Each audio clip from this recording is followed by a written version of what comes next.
Bachelor point হতে যে কারণে এতদিন দূরে ছিলেন শামীম হাসান সরকার, কেনই বা ফিরলেন আবারও? জানতে হলে দেখতে হবে পুরো ভিডিও। তো চলুন কথা না বাড়িয়ে ভিডিও শুরু করা যাক। ব্যাচেলর পয়েন্ট নামের এই ছোট্ট জগৎটা হয়ে উঠেছিল লাখো মানুষের হাসি, কান্না, ঝগড়া, আদরের আশ্রয়। আর এই জগতের একটা বড় অংশ ছিলেন তিনি, শামীম হাসান সরকার, যাকে আমরা চিনি আরেফিন নামে। কিন্তু সময় সবসময় একরকম থাকে না। কোনো একটা অভিমান, কোনো একটা দূরত্ব, আরেফিন ফ্ল্যাট ছেড়ে চলে গেলেন। 5 বছর, দীর্ঘ 5টা বছর।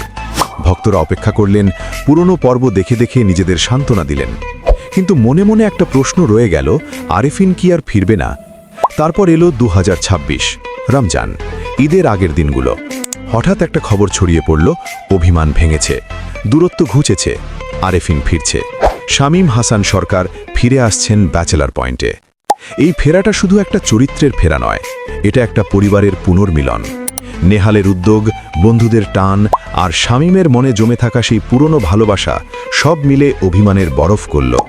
সংবাদ সম্মেলনে দাঁড়িয়ে শামীম বললেন, আমি ব্যাচেলর পয়েন্ট পরিবারে এসেছি আজীবন থাকার জন্য। কেন যে এতদিন দূরে ছিলাম? এবার ঈদে বঙ্গতে আসছে ব্যাচেলর পয়েন্ট 5-এর চ্যাপ্টার 10, নতুন 8টা পর্ব। আর সবচেয়ে বড় চমক, আরেফিনের প্রত্যাবর্তন। কাবিলা, নেহাল, হাবু, পাশা, আরেফিন আবার একসঙ্গে। আবার সেই পুরনো হাসি, ঝগড়া, মজা, আদর। আরেফিন ফিরেছে মানে অরিজিনাল গ্যাং ফিরেছে। আর এই ফেরাটা শুধু শামীমের নয়, আমাদের সবার। কারণ কখনো কখনো অভিমান ভাঙে, ভালোবাসা জিতে যায়, আর ফ্ল্যাটটা আবার পূর্ণ হয়ে ওঠে। স্বাগতম ফিরে আসা আরেফিন, স্বাগতম ফিরে আসা শামীম হাসান সরকার। ব্যাচেলর পয়েন্ট আবার শুরু হচ্ছে। ব্যাচেলর পয়েন্টে আর কার কার প্রত্যাবর্তন দেখতে চান কমেন্টে জানিয়ে দিন। আজ আর নয়, দেখা হবে পরবর্তী কোনো ভিডিওতে।